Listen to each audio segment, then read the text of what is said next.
welcome to the new Chemist. We're glad you're listening. Feel free to download this podcast on Google Podcasts, Apple Podcasts, and other platforms. Here on the new Chemist, we discuss chemistry, which simply put is the science of change, as well as careers, community, research, and COVID-19. We're happy you're tuning in. My guest today is Stanna Dorn. Thanks for joining me today. It is so good to hear from you. Just briefly, I'll inform my audience about you. Stanna Dorn is from Grayling, Michigan.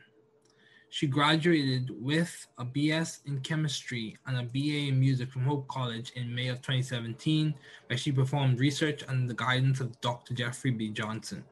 This involved the development of a rhodium-catalyzed cross-coupling reaction, resulting in the interconversion of quinolyl ketones. In the Brown lab, Stanna is currently working on the elaboration of alkenes via copper-palladium synergistic catalysis. When she's not in lab, Stanna enjoys reading, playing the flute, singing, creative writing, playing volleyball, and kickboxing. Please welcome Stanna Dorn. Thanks, Stanna, for joining me today. It is good to have you on. Thanks for having me. Yeah, so Stanna is actually one of my mentors, one of my former mentors in the graduate program. So it's really good to have on as a guest. So Stanna, as we begin, what have been your long-standing interests in the field of science?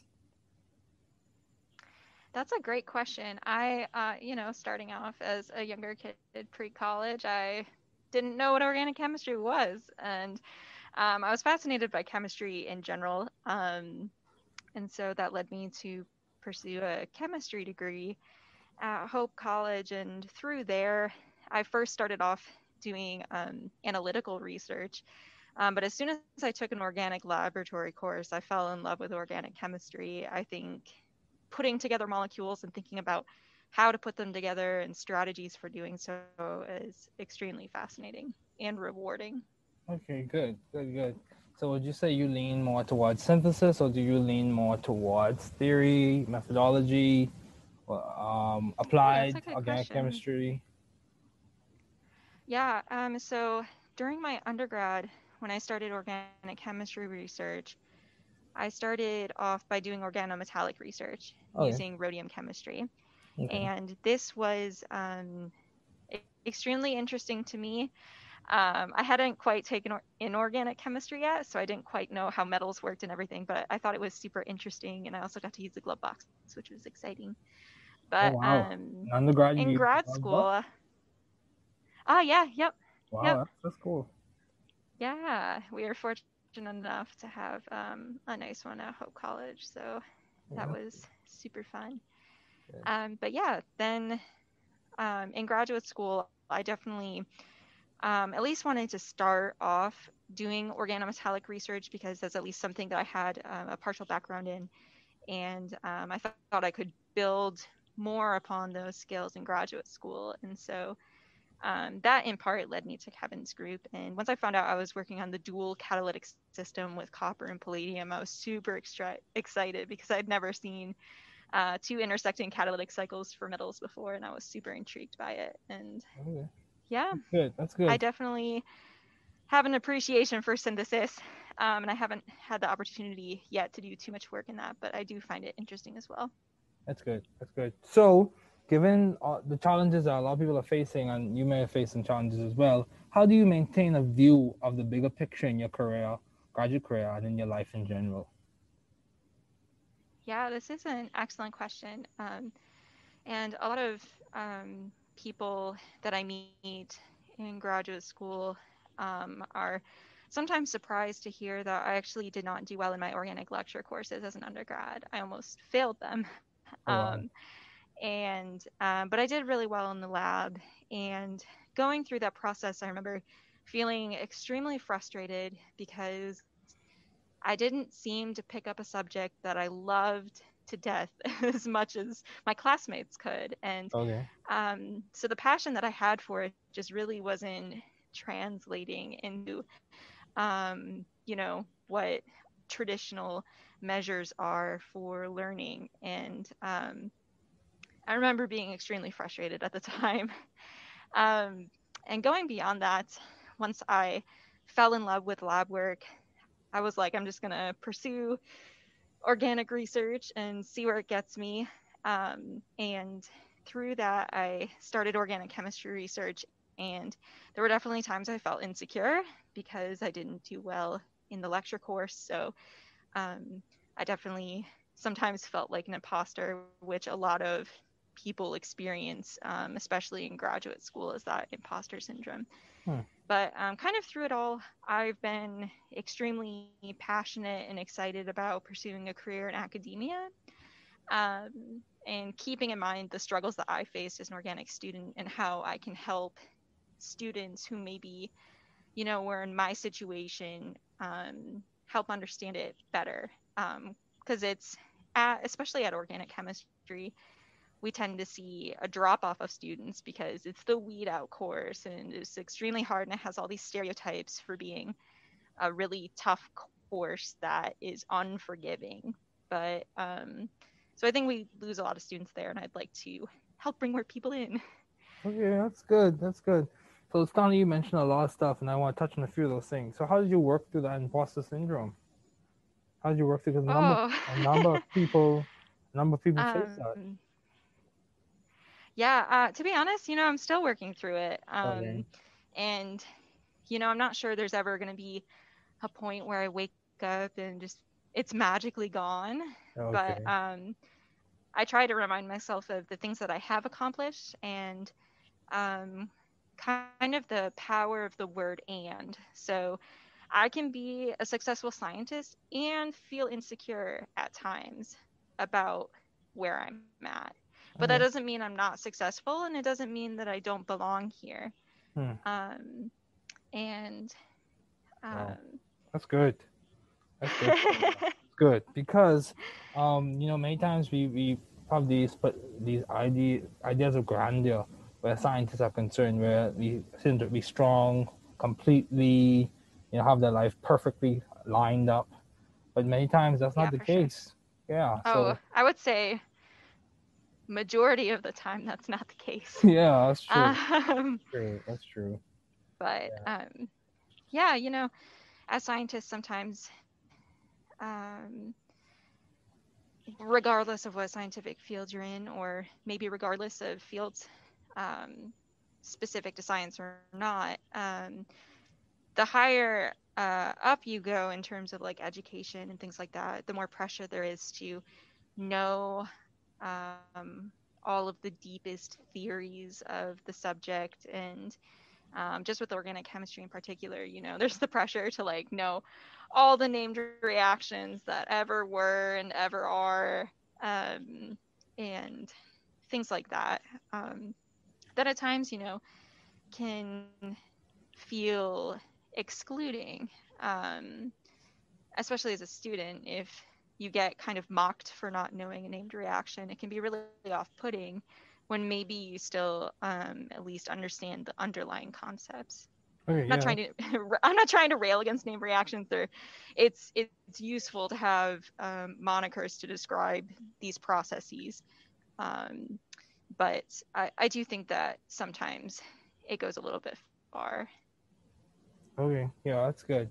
So, Stana, I have a quick question. Another Yeah. question. How have you been adaptive and creative in the field of science? Ooh, or how that's or a how have you carried someone or fulfilled the creative ideas of another person? Because typically in grad school we don't come up with our own ideas. So yeah, definitely not at least at the start. yeah. I you know I think in terms of graduate school and working on projects and um, just in general, science or not, curiosity is a really great thing to have and to pursue. And that leads to always asking questions and thinking deeply about, especially what system and processes you are studying. Um, and so even if, you know, especially at the beginning of grad school, you're oftentimes given a project that someone has already kind of thought out the main idea. But just because that main idea is thought out doesn't mean you can't contribute something to it by thinking more about the finer parts of the project and asking Mhm. the questions like, can we take it in this direction? What if we try this? Or could we adapt the system to XYZ? And, it's not, especially as a younger student, Mhm. um, it's not always going to be, there's been times where I'm like, why don't we do this? And Kevin's like, meh. Um, and so, but that doesn't mean you stop trying to come up with ideas and ways to push the project forward. I think that kind of curiosity and persistence are really what drive science. Okay, that's good. So, I would say, would you say you found the right environment for you to thrive scientifically and intellectually? Um, I do. Okay, Um, so how did you find I it? my pause was thinking about answering for both undergrad and graduate school, which the answer is yes for both. Okay. Um, I chose my undergrad institution, Hope College, because it's well known for its chemistry program, and that's one of the areas I was interested in at the time. And I remember my first summer of research, I was in an analytical chemistry group, Okay. but we would go to these seminars and stuff, and I would see this other group that was organic chemistry, and they always seemed like they were an amazing community and just having fun. And I was like, I want to be a part of that. Okay. Um, so that's how I ended up in my undergrad lab. And Okay. then when picking a grad school, it was really tough for me. And one of the reasons it's a tough decision is because oftentimes there's more than one good option, and there's no way to know which one is the better or if there is a better option. Mhm. Um, but I talked a lot with Kevin when I was deciding about graduate schools, and through those conversations, I got a sense of how supportive he is for the group and for our careers beyond the group. Mhm. And that to me was more important than any research area I worked on, Hmm. was having a positive group environment. Yeah, that's true. Because a toxic group environment, I don't think is conducive to progress. I don't think so. Yeah. Yeah, especially, for underrepresented people, it's Mhm. extremely that's how we drive people out. Mhm. Yeah, I agree. So, how do you maintain a balanced life, given all your responsibilities and accomplishments, winning awards, doing research, a good graduate student? How do you maintain balance with all these things, all your responsibilities, and all the things you have accomplished? I'm not sure if there's ever um, a perfect balance. Okay, that's cool. Um, I'm not sure that that's possible. I feel like a lot of times you're giving up things to one degree or another. I, for me personally, I try to take at least a little bit of time every day to do something that's not chemistry related. Okay. I read a lot of nonfiction books that are not chemistry related. Okay. Um, and I personally, yeah, I read a lot of like memoirs and stuff like that. Oh wow. And so just having at least, no matter how busy the day is, how many hours I work, I come home, just do that one little thing that's not chemistry related. And Mhm. chemistry is great, but Mhm. if you're 24/7 every week, 52 weeks of the year, you're gonna just burn yourself out. That is So, true. So, would you say compartmentalization is helping you to be balanced, or at least strive for balance? oh, that's a good question as well. I'm also involved in a wind ensemble. That's a local wind ensemble. I play the flute, but Okay. we haven't been able to do as much with COVID. Yeah, that's fair. But in terms of compartmentalization, I do think it's helpful to at least have a rough idea of what you want to get done every day, and then week by week, thinking about what kind of goals you want to get to. And you won't necessarily make those goals every week. I know for this project, oh my goodness, so many weeks got pushed back because of small issues and things. Okay. But I also think it's important, more important than just like blocking out the time, is really being aware of how you work and what your signs of burnout are.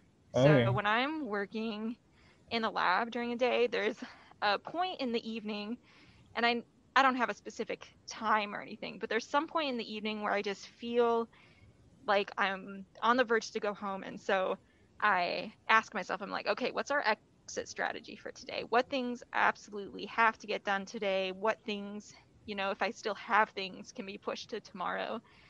Because if I try to get through all of those things, I'll just be more burnt out for the next day.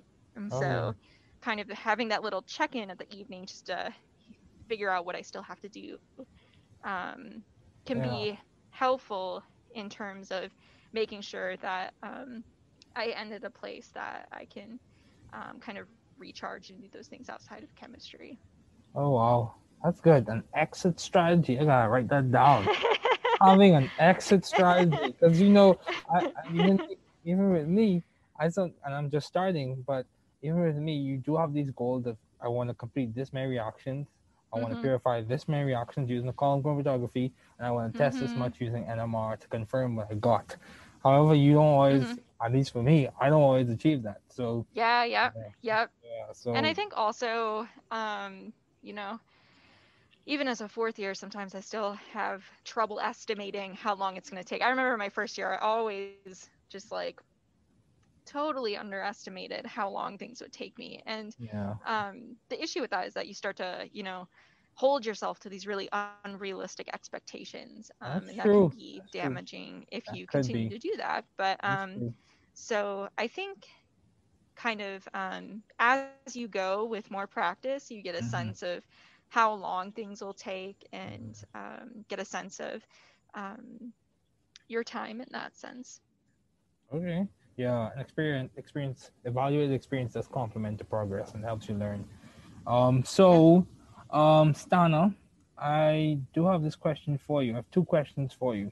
Um, do you great. have any advice to those wanting to pursue the field you are currently working in? Ooh, this is a good question.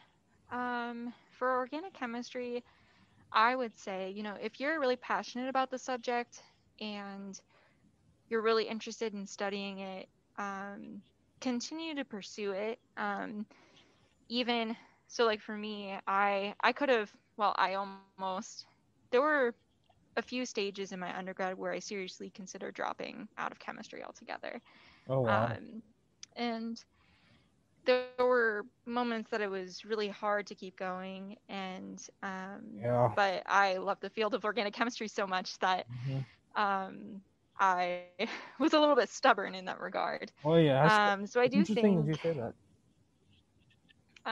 yeah, I do think, if you're really interested in a field, go ahead and pursue it. And you might not have the most quote unquote traditional route to get there, but there's no one set way to get a career that you want to get or um, kind of do the career goals that you want to do. And so, even if your path is untraditional, I would say, you know, don't feel like you have to hold that against yourself. There are times in my graduate program here that I've reflected on some of the benefits of struggling through organic chemistry and still pursuing this field, even though I didn't do well in the introductory courses as an undergraduate. I think it's helped me become a better teacher of the material. And there are definitely times where I think just kind of this untraditional background to get here Hmm. has allowed me to come and think about chemical challenges in ways that other people haven't because they kind of, you know, perhaps went through the more traditional path. Wow.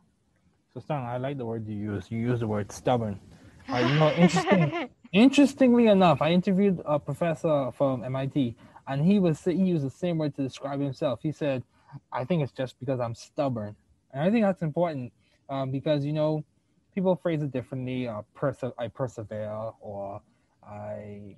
Hopefully, I'm understanding this correctly, but I persevere, or I'm resilient, or even though resilience could be different in different situations, but um, it's good to be stubborn. It's good to have a goal, stick with it, and push through even when you have challenges. And interestingly enough, I think sometimes as we're going through these problems, sometimes the inkling or the idea comes to mind. Maybe I should switch. Maybe I should Oh transition yeah. out of this. Mm-hmm. However, I think Oh yeah. sticking with it, if that's something you're passionate about, I think that's still good. Yeah. I agree. I agree. And the key is really, kind of facing yourself in the mirror and asking yourself, am I like, is this something I want to pursue?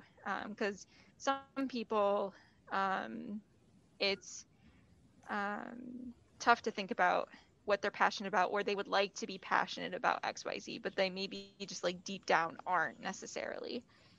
So I think kind of asking yourself those hard questions. I've asked myself this many times, is this the field I want to be in? Is this a career I want to do? Um, so I think, along with kind of that persistence, being honest with yourself and confronting how you really feel deep down inside can be helpful. That's good. Like I saw this book. I haven't read it yet, but it looks interesting. I saw this book on the library at home. It's called Self Confrontation. Yeah, that Oh, seems like interesting. Yeah. a good. Just like how you said, you have to confront yourself. You have to ask yourself these deep or these profound questions as to what my passion is. Is it something I can see myself doing for a Mm-hmm. long period of time? And I think those will compliment you, especially when it comes to professional schooling. So yeah. Yeah, I also think that you shouldn't necessarily limit yourself either. It's really easy in the sciences to get stuck in these traditional preconceived paths for Okay. careers, Okay. when it doesn't necessarily have to be like that, especially if there are other things that you are also interested in. Um, Mhm. you can be interested in biology and be passionate about biology, but also have a successful career in like science journalism or something like that. And so, um, taking stock of what you're interested in, but then also being aware that there's not one stuck path where I choose biology and I have to do biology for the rest of my life. Mhm. It's not like that. It might feel like that at times, but it's not like that. And Mhm. so, um, being persistent but also having an open mind, I think, can be helpful too. That's good. So, Stana, as we conclude, do you have any last words in terms of what is the most beneficial advice? If you had to sum it up in a few Oh, words, what is the most beneficial advice that you have received? um, I think this is purely personal context, Okay. but for me, um, having the words, don't be so hard on yourself in the back of my head can really help. And I'm going to add one more, even though I said, I know you only said one. But the other thing is asking the question, what can I do? This is something I ask myself when I'm having a tough day in lab and I just don't want to do work, or I'm feeling like I don't belong here Hmm. or that I'm not successful. I ask myself, what can I do in this moment to help move forward? Okay, that's good. That's good, Stana. So, Stana, I really appreciate you taking the time out of your busy schedule to join me on this podcast. I wish you the best of the success in your future endeavors, and hopefully we may cross paths again as time progresses. Thank you again for joining me. Thank you for having me. Nobel Highlights Segment 2. The person we will be focusing on today is the Nobel laureate of 1902, Emil Fischer. He lived from 1852 to 1919. Emil Hermann Fischer was born in Eukirchen, a small town near Bonn, Germany, on October 9, 1852. He died in Berlin on July 15, 1919. In 1902, he received the Nobel Prize for work on the carbohydrates and the purines. Emil Fischer's doctoral thesis reported on the chemistry of dyestuffs and colors. In 1862, August von Hofmann had prepared an important dye called rosaniline. The structure of the dye had been studied, but it was not known with certainty. In 1878, Emil Fischer, along with his cousin Otto, showed that rosaniline and related dyes were triphenylmethane derivatives. A little bit to note about his academic career.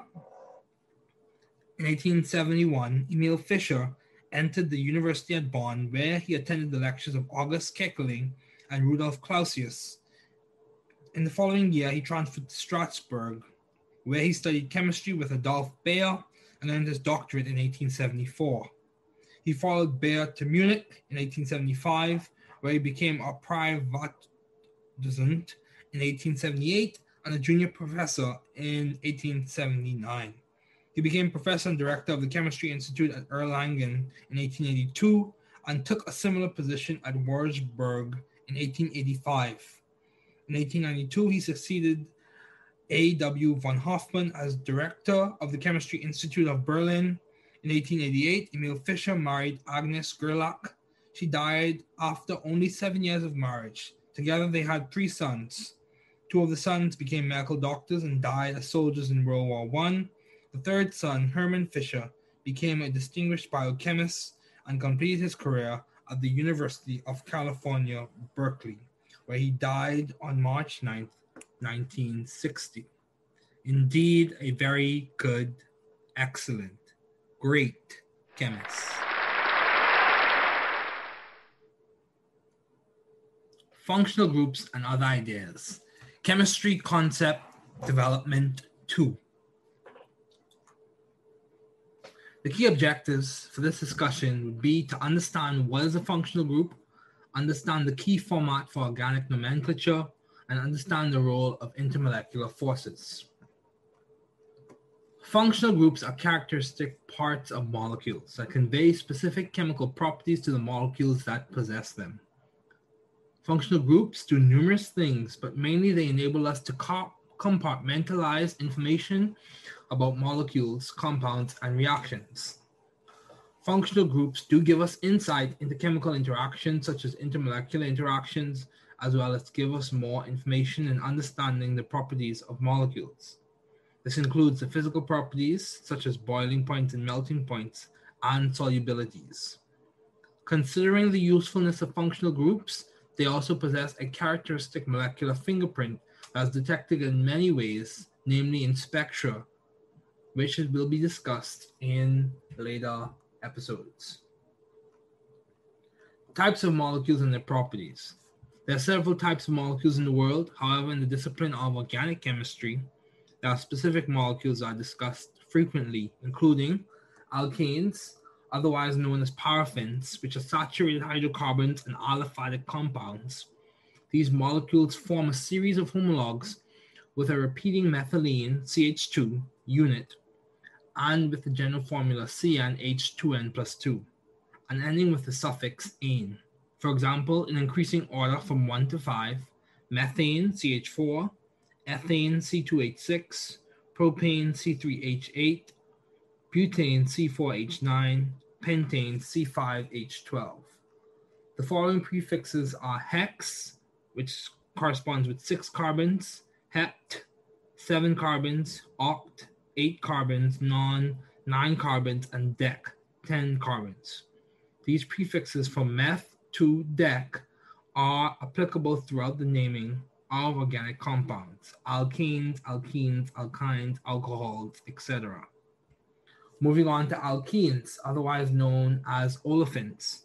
These are unsaturated hydrocarbons and they are considered aliphatic compounds. They contain at least one double bond, forming a homologous series with the formula CnH2n. These molecules end with the suffix -ene. As we progress, we discuss alkynes. Alkynes, otherwise known as acetylenes, are unsaturated compounds having a triple bond. These molecules form a homologous series with a general formula of CnH2n-2. These molecules end with the suffix -ene or -ine, Y-N-E. There are several other molecules that form a homologous series within their groups, such as carboxylic acids and aldehydes. Now on to alcohols. Alcohols, whose main functional group for identification is the hydroxyl group, OH. It is notably priority in organic chemistry nomenclature practice. Exceptions include carboxylic acids, according to the International Union for Pure and Applied Chemistry. Alcohols contain one or more hydroxyls forming a homologous series. Alcohols are aliphatic, typically, and they typically end with the suffix "ol", ol. Now on to other ideas. Intermolecular forces and other properties. With functional groups come certain properties such as specific boiling points and melting points, as well as critical temperatures. The temperature around which a vapor is not easily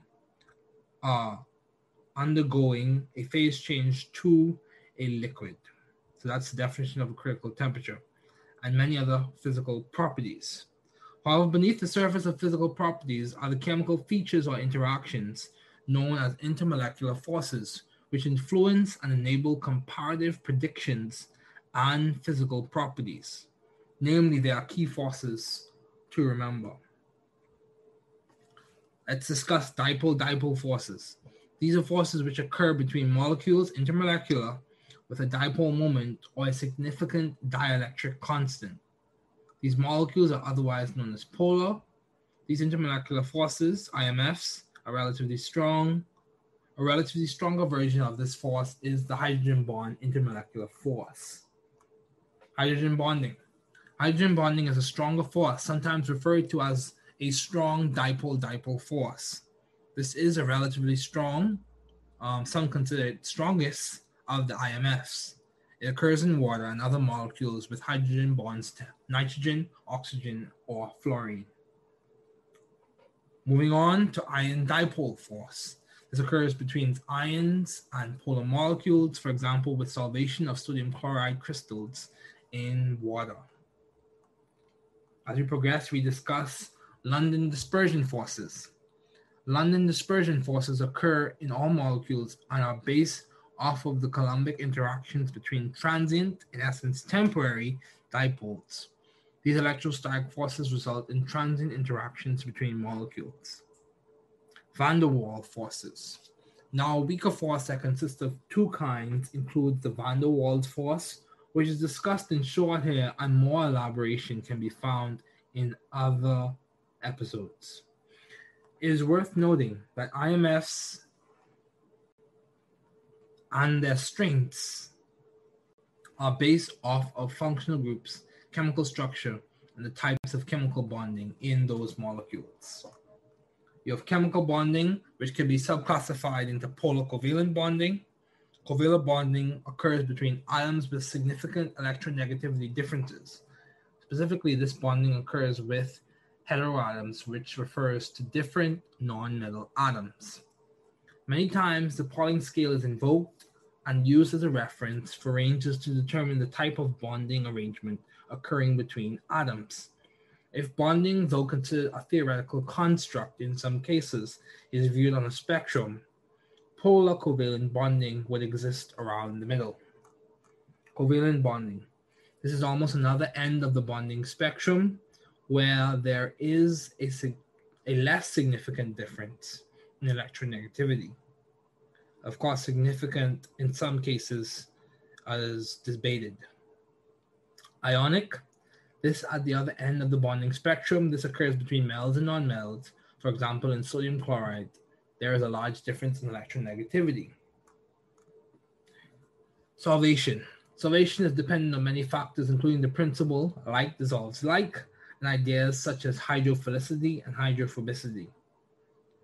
Now, as we discuss hydrophobicity and hydrophilicity, these terms refer to molecules and their stance in relation to water. If it has a significant affinity for water, it is hydrophilic or water-loving, or a less significant affinity for water, hydrophobic or water-hating. The tendency of molecules is as follows.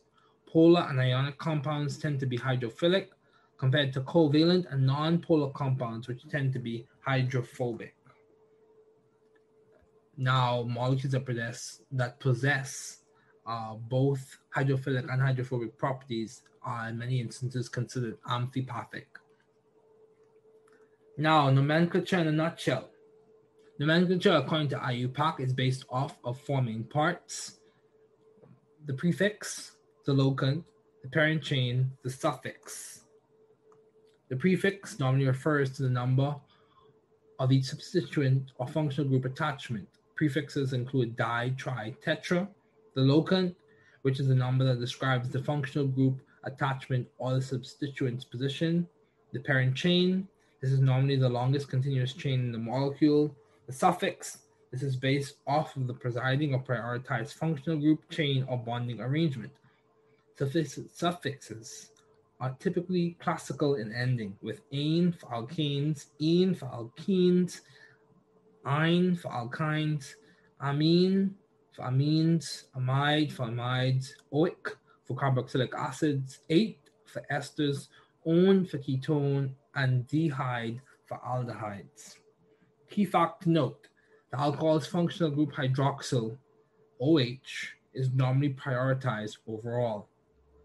Substituents are transcribed or outlined in the name based on the relative alphabetical order, so ethyl before methyl, and that pattern continues.